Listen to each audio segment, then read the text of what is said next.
स्वागत है आप सभी का फिर से हमारे चैनल पर। पिछले सेशन में हमने अकाउंटिंग प्रोसेस स्टार्ट किया था। अकाउंटिंग प्रोसेस में मैंने आपको बताया था IMRC SAC 7 प्रोसेस होते हैं अकाउंट्स के, और उन 7 प्रोसेस में जो पहला प्रोसेस था वो था हमारा आइडेंटिफिकेशन ऑफ फाइनेंशियल ट्रांजैक्शंस। इसमें मैंने आपको बताया था कि सबसे पहले हम क्या करते हैं, आइडेंटिफाई करते हैं अपनी फाइनेंशियल ट्रांजैक्शंस को, जैसे कि फैक्ट्री के एक्सपेंसेस, फैक्ट्री के खर्चे। उसके बाद उसको मेजर करते हैं मनी की टर्म्स में, कितना अमाउंट आपने पेमेंट करी, कितना रिसीव किया। रिकॉर्डिंग करते हैं हम उसको एक बुक में जिसका नाम होता है जर्नल, यानी कि सब्सिडियरी बुक्स और जर्नल साथ में, जिसको प्राइमरी बुक भी कहते हैं पहली बार जब रिकॉर्डिंग करते हो तो।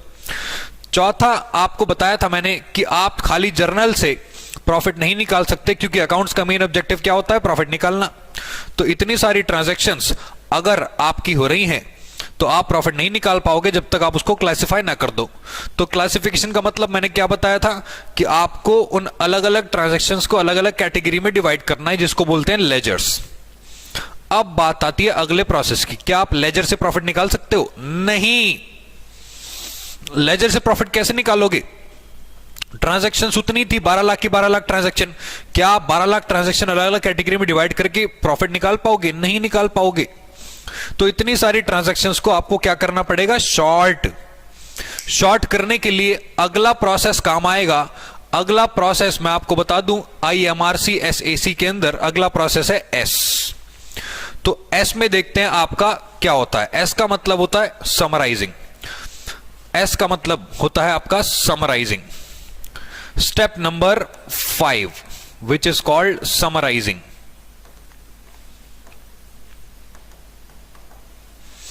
समराइजिंग। अब ये समराइजिंग का मतलब क्या होता है? तो समराइजिंग का मतलब मैं आपको बता दूं, ये जो वर्ड आया है ये आया है समरी से। किससे? समरी।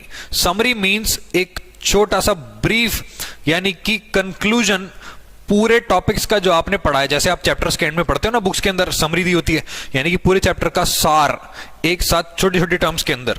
तो यहां पे आपको क्या करना है, जितनी भी ट्रांजैक्शन आपने क्लासिफाई करी थी, लेजर अकाउंट्स बनाए थे, उनको क्या करना है, समराइज। अब इन ट्रांजैक्शंस को समराइज कैसे किया जाएगा ये देखते हैं। बात को समझो। जब आपके पास, मैं एक छोटा सा एग्जांपल ले रहा हूं कि आपके पास ना 5 लेजर अकाउंट्स हैं, 5 लेजर अकाउंट्स। फॉर एग्जांपल पहली जो किताब है वो है आपके पास सेल्स अकाउंट, ठीक है। दूसरी जो बुक है वो है आपके पास मान लो परचेज अकाउंट। इसके अलावा आपके पास 3 बुक्स और हैं, ठीक है। तो 4 ही ले लेते हैं, चलो 3 बुक्स आपके पास और हैं। ये A अकाउंट है, ये B अकाउंट है। तो आप भले ही 4 बुक्स के अंदर मान लो 1 लाख ट्रांजैक्शन दी हैं, 1 लाख ट्रांजैक्शन। आप 4 लाख ट्रांजैक्शन से तो नहीं निकाल सकते ना कि कितना प्रॉफिट हमने कमाया, लेकिन आप 4 ट्रांजैक्शन से पक्का निकाल सकते हो कि कितना प्रॉफिट आपने कमाया। फॉर एग्जांपल, अगर आपने 1 लाख बार माल बेचा और 1 लाख बार में टोटल माल कितना बेचा वो अगर आप निकाल लो, यानी कि अगर मैं यहां से निकाल लूं टोटल सेल्स कितनी है, मान लो 10 लाख रुपए की सेल आपने करी। ऐसे ही मैं निकाल लूं कि टोटल परचेज आपने कितनी करी, मान लो 5 लाख रुपए की आपने परचेज करी। ऐसे ही एक और खर्चा, मान लो आपने सैलरी पे कर रखी है, ठीक है, तो टोटल सैलरी आपने 1 लाख रुपए पे करी। ऐसे ही आपने मान लो रेंट दिया हुआ है, टोटल रेंट आपने 1 लाख रुपए का पे किया। तो क्या आप इन 4 ट्रांजैक्शन से अपना प्रॉफिट नहीं निकाल सकते? बिल्कुल निकाल सकते हो, लेकिन 4 लाख ट्रांजैक्शन से निकालना बड़ा मुश्किल है। 4 ट्रांजैक्शन तो हम मुंह जबानी निकाल लेंगे कैलकुलेटर पे, यानी कि 10 लाख का माल बेचा, 5 लाख का खर्चा हुआ, 1 लाख का और खर्चा हुआ, 1 लाख का और खर्चा हुआ। मुझे बताओ यहां पे आपका टोटल एक्सपेंस कितना होता है, 7 लाख रुपीस। इसके बदले आपने माल कितने का बेचा, इनकम कितनी हुई आपकी, रेवेन्यू कितना हुआ। सर ये रेवेन्यू क्या होता है और इनकम क्या होती है बाद में सीखेंगे। 10 लाख, खर्चा कितना हुआ, 7 लाख। तो क्या आप यहां से अपना प्रॉफिट नहीं निकाल सकते? बिल्कुल निकाल सकते हो। आपका प्रॉफिट हो गया 3 लाख रुपए, ठीक है। बस इसी कैलकुलेशन को प्रॉफिट की कैलकुलेशन कहते हैं। अब बात आती है कि समराइजिंग का मतलब। समराइजिंग दोस्तों, समराइजिंग वर्ड का मतलब सबसे पहले होता है लेजर का टोटल करना। तो जैसे मैंने यहां पे क्या कर दिया, सारे लेजर्स का टोटल, यानी कि समराइजिंग के अंदर हम क्या करते हैं, totalling and balancing, totalling and balancing of ledgers, balancing of ledgers. Sir ये बैलेंसिंग का मतलब क्या होता है? बैलेंसिंग का मतलब किसी भी अकाउंट के बैलेंस निकालना होता है। जैसे कि चुन्नू को आपने माल बेचा, तुम उसको पैसे भी तो ले सकते हो उससे, चुन्नू को माल बेच के पैसे लो, तो अगर तुम उससे एडवांस पैसा ले रहे हो तो वो कुछ ना कुछ तो बैलेंस तुम्हारा बचा रहेगा। यानी कि किसी भी पार्टी से लेन देन होती है तो कुछ एडवांस कुछ आउटस्टैंडिंग बच जाता है, उसको बैलेंस करना कहते हैं। वो हम सीखेंगे बाद में बेसिक अकाउंटिंग टर्म्स के अंदर। तो यहां पे लेजर अकाउंट का क्या किया जाता है, टोटलिंग एंड बैलेंसिंग। उसके बाद इसमें बनाए जाते हैं 3 स्टेटमेंट्स, 3 स्टेटमेंट्स। दोस्तों 3 स्टेटमेंट बनाए जाते हैं, 3 स्टेटमेंट देख लेना कौन कौन से होते हैं, 3 स्टेटमेंट्स। अब मैं आपको बता दूं कि ये जो समराइजिंग टर्म है इसको आपको रेफर करना है अगले कुछ चैप्टर्स में। जैसे कि एक चैप्टर आएगा ट्रायल बैलेंस, एक चैप्टर आएगा फाइनल अकाउंट्स, ठीक है। डिटेल्ड वीडियो देखने के लिए इन चैप्टर्स को आपको फॉलो करना पड़ेगा, क्योंकि समराइजिंग का मतलब अगर आप पहली बार अकाउंट्स की टर्म देख रहे हो तो पॉसिबली इसमें कुछ टर्म्स आपको समझ में ना आए, क्योंकि आपने पहली बार सुनी होंगी। इसलिए मैं बोल रहा हूं ग्रेजुअली आपको एक एक टर्म सीखनी है और आपको इन चैप्टर्स का वेट करना है। चैप्टर रिकॉर्ड होने पे लिंक आपको इसी वीडियो में मिल जाएगा, ठीक है। तो यहां पे बात को समझना, समराइजिंग के अंदर 3 स्टेटमेंट्स बनाए जाते हैं। 3 स्टेटमेंट कौन कौन से? पहले स्टेटमेंट का नाम है ट्रायल बैलेंस, ट्रायल बैलेंस। दूसरे स्टेटमेंट का नाम है trading and profit and loss account, trading and profit and loss account. तीसरे स्टेटमेंट का नाम है बैलेंस शीट, तीसरे स्टेटमेंट का नाम है बैलेंस शीट। अब आप कहोगे हो पता नहीं क्या क्या लिख दिया अजीब अजीब सा, ओहो बात को समझो। ये 3 स्टेटमेंट्स ना प्रॉफिट निकालने के लिए ही बनाए गए हैं। मेन ऑब्जेक्टिव हमारा प्रॉफिट की कैलकुलेशन है। तो यहां पे हम देखेंगे कि 3 स्टेटमेंट क्या होते हैं। सबसे पहले समझो ट्रायल बैलेंस। ये नाम देखो कैसे बना, ट्रायल एंड बैलेंस। 2 नाम आ रहे हैं इसके अंदर, एक आ रहा है ट्रायल, एक है बैलेंस। ट्रायल का मतलब होता है ट्राई करना कि हमारे अकाउंट्स की प्रिपरेशन सही हुई है कि नहीं, क्योंकि अकाउंट्स को बनाता कौन है, हम इंसान, और इंसान होता है गलती का पुतला। यानी कि मिस्टेक्स होना जायज है। इसका मतलब मिस्टेक्स को चेक करने के लिए अगर आप एक स्टेटमेंट बनाते हो उसको बोला जाता है ट्रायल बैलेंस। ये हम आगे देखेंगे क्यों बनता है ट्रायल बैलेंस। दूसरा स्टेटमेंट बनाया जाता है trading and profit and loss account. दोस्तों यही है जिससे प्रॉफिट निकलता है। यहां पे आप बोलोगे कि ये ट्रेडिंग का मतलब क्या है? ट्रेडिंग का मतलब खरीदना और बेचना होता है, buying and selling of goods. आप माल खरीदते हो और माल बेचते हो ना, उसी को ट्रेडिंग कहते हैं। और दूसरा है आपका प्रॉफिट एंड लॉस अकाउंट। ये प्रॉफिट एंड लॉस अकाउंट के अंदर रिकॉर्ड किए जाते हैं आपकी इनकम और एक्सपेंसेस, यानी कि खर्चे और आपके फायदे जो आपने रिकॉर्ड किए। इसी से निकल के आता है प्रॉफिट या लॉस, इसी से निकल के आता है प्रॉफिट या लॉस। ट्रायल बैलेंस से आप चेक करते हो कि आपने अपने अकाउंट्स को सही प्रिपेयर किया है या नहीं। अब तीसरे स्टेटमेंट की बारी आती है कि ये बैलेंस शीट क्या होती है। दोस्तों बैलेंस शीट एक स्टेटमेंट होता है फाइनेंशियल पोजीशन का। फाइनेंशियल पोजीशन, सर ये फाइनेंशियल पोजीशन क्या होती है? आपके बिजनेस की फाइनेंशियल पोजीशन का मतलब आपके बिजनेस के पास कितनी एसेट्स, कितनी प्रॉपर्टी अवेलेबल है, जिसके बदले आपको कितना पैसा चुकाना पड़ेगा, उसको बोलते हैं फाइनेंशियल पोजीशन। यानी कि आपके एसेट्स और लायबिलिटीज इसके अंदर दिखाई जाती हैं। अब एसेट्स और लायबिलिटी क्या होती हैं वो हम देखेंगे आने वाली वीडियोस में बेसिक अकाउंटिंग टर्म्स के अंदर। तो बात को समझो, समराइजिंग के अंदर आप क्या बनाओगे? सबसे पहले टोटल करोगे और बैलेंस करोगे लेजर्स का। जो बैलेंस निकल के आएंगे उससे 3 स्टेटमेंट तैयार होंगे, trial balance, trading P&L, balance sheet. राज की बात सुनो, ये जो आपके ट्रेडिंग P&L और बैलेंस शीट होते हैं, ठीक है, ये जो ट्रेडिंग P&L और बैलेंस शीट होते हैं, trading and profit and loss account, इससे क्या निकलता है? प्रॉफिट या लॉस। यानी कि आपके बिजनेस की फाइनेंशियल परफॉर्मेंस चेक होती है। फाइनेंशियल परफॉर्मेंस इन 2 स्टेटमेंट से चेक होती है। परफॉर्मेंस का मतलब फाइनेंशियली आपके बिजनेस ने कैसी परफॉर्मेंस दी। अब इसके अलावा जो आपकी बैलेंस शीट होती है, बैलेंस शीट से आप निकालते हो फाइनेंशियल परफॉर्मेंस नहीं, फाइनेंशियल पोजीशन। कैसी जीभ लपलपाई, परफॉर्मेंस बोल दिया, बताओ।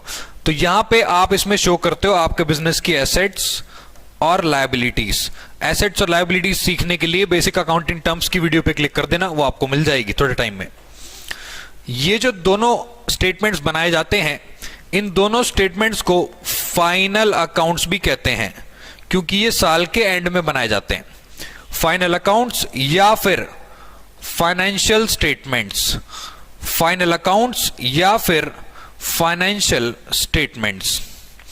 अब आप कहोगे ये फाइनल अकाउंट्स और फाइनेंशियल स्टेटमेंट्स क्या होते हैं? फाइनेंशियल स्टेटमेंट्स साल के एंड में बनाए जाते हैं, ये हम सीखेंगे अगले चैप्टर में, आने वाले बहुत बाद में, ठीक है। तो अगले चैप्टर का आपको वेट करना पड़ेगा, यानी कि फाइनल अकाउंट्स चैप्टर तक का आपको वेट करना पड़ेगा।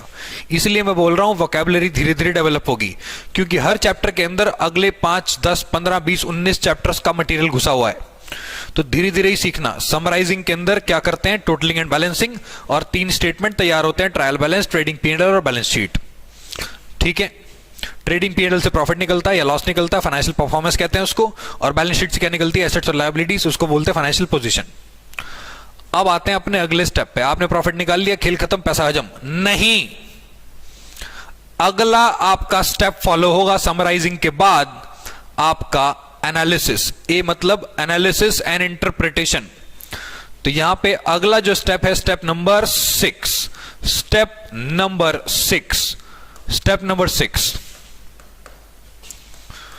Analysis and interpretation. Analysis and interpretation. अब बात आती है एनालिसिस और इंटरप्रिटेशन का मतलब क्या है। दोस्तों, अकाउंट जहां पे खत्म होती है ना, वो एक्चुअली में खत्म नहीं होती, वो स्टार्ट होती है। यार तुम अकाउंट्स क्यों बना रहे हो? बिजनेस को बढ़ाने के लिए, डुबाने के लिए? ऑब्वियसली बिजनेस को आगे ले जाने के लिए। तो इसीलिए आपने जो 3 स्टेटमेंट्स बनाए थे, यानी कि ट्रायल बैलेंस, इस ट्रायल बैलेंस से ना हम चेक करते हैं अरिथमेटिकल एक्यूरेसी।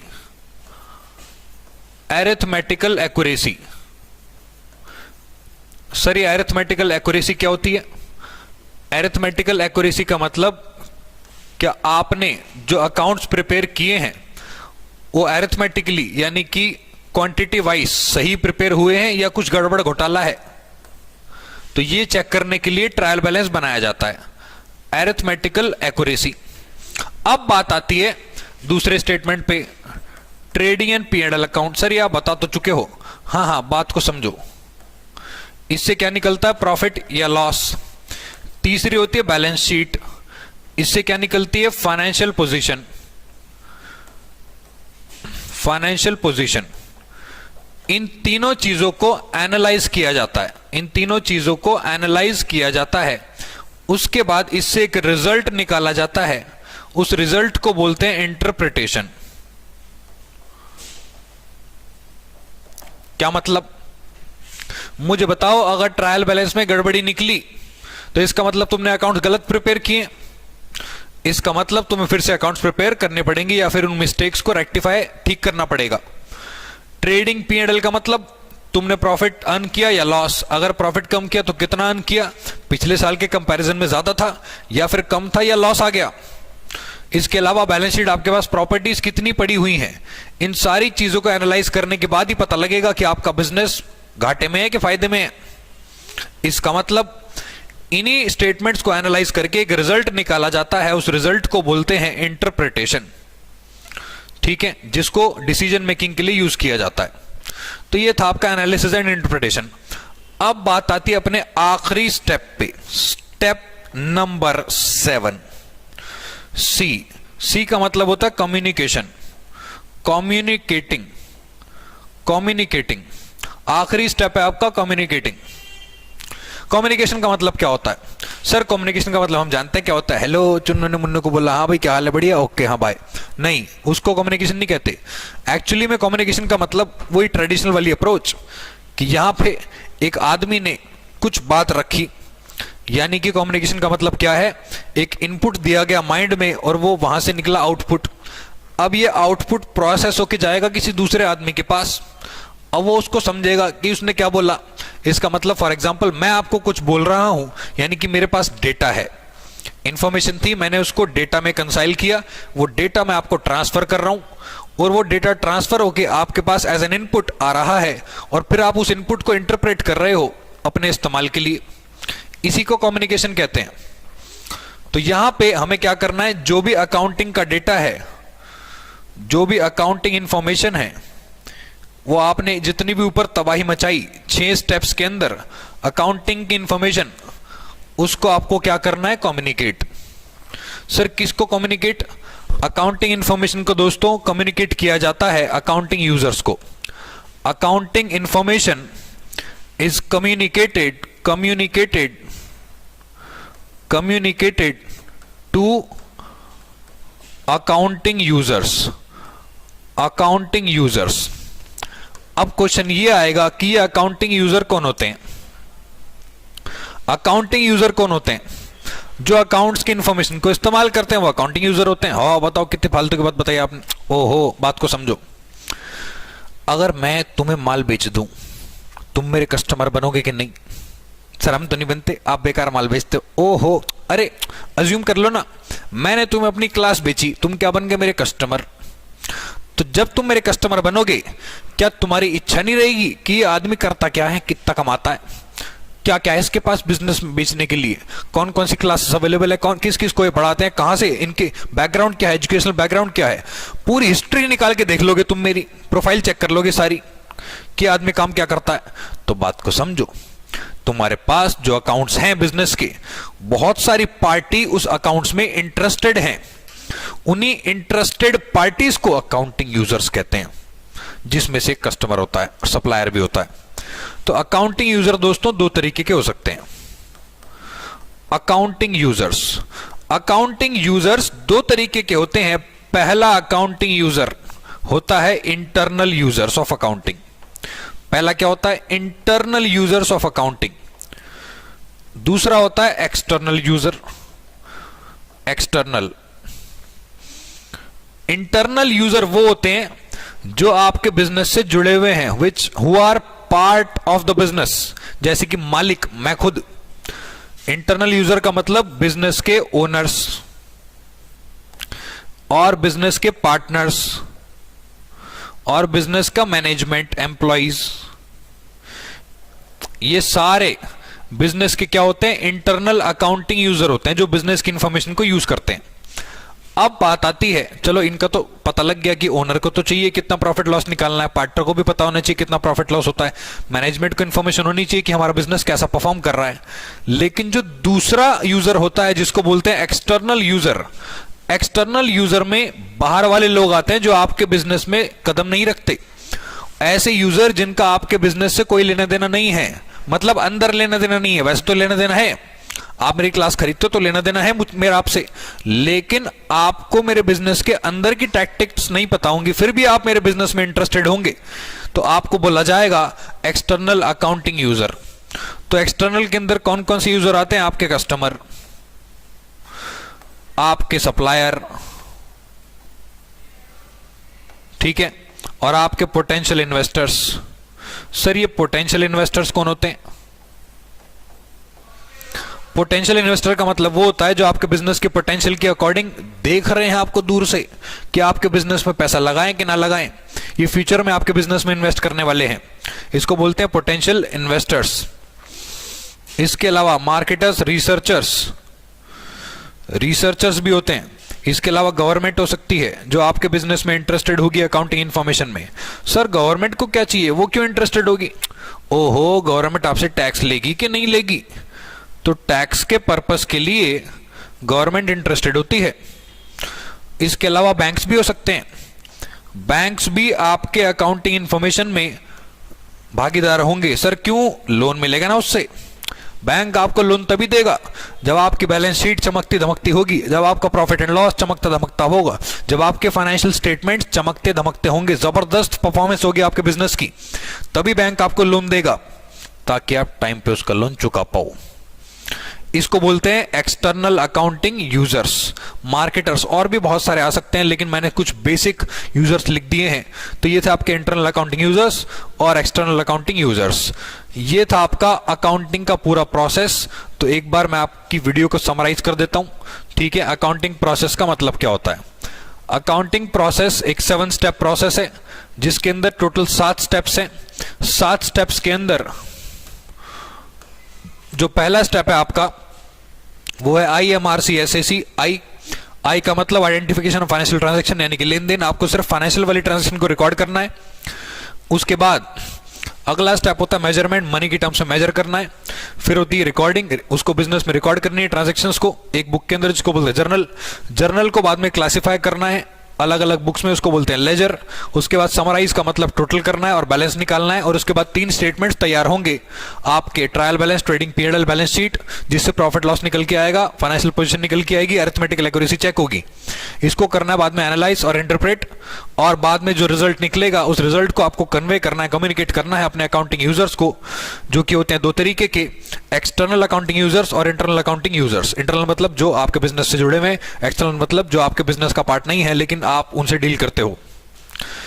तो ये था आपका बेसिक अकाउंटिंग प्रोसेस। अब अगले सेशन में हम देखेंगे कि अकाउंट्स का मतलब क्या होता है, मीनिंग ऑफ अकाउंटिंग, ठीक है। अकाउंटिंग के ऑब्जेक्टिव्स क्या होते हैं, अकाउंटिंग के फंक्शंस क्या होते हैं, और अकाउंटिंग के नुकसान क्या क्या हैं। तो अगली वीडियो में आपसे मिलेंगे। वीडियो बंद करने से पहले चैनल को सब्सक्राइब कर देना, ठीक है। इंस्टा और फेसबुक पे भी फॉलो कर लेना, लिंक्डइन पे भी मैं मौजूद हूं, हर सोशल मीडिया चैनल पे मैं मिल जाऊंगा आपको बेसिकली। और ऐप को जरूर डाउनलोड कर लेना, क्योंकि वहीं पे आपको सारे नोट्स अवेलेबल होंगे और सारी इंफॉर्मेशन डिटेल आपको दी जाएगी। तो मिलते हैं आपसे अगले वीडियो में। अभी के लिए take care and bye bye.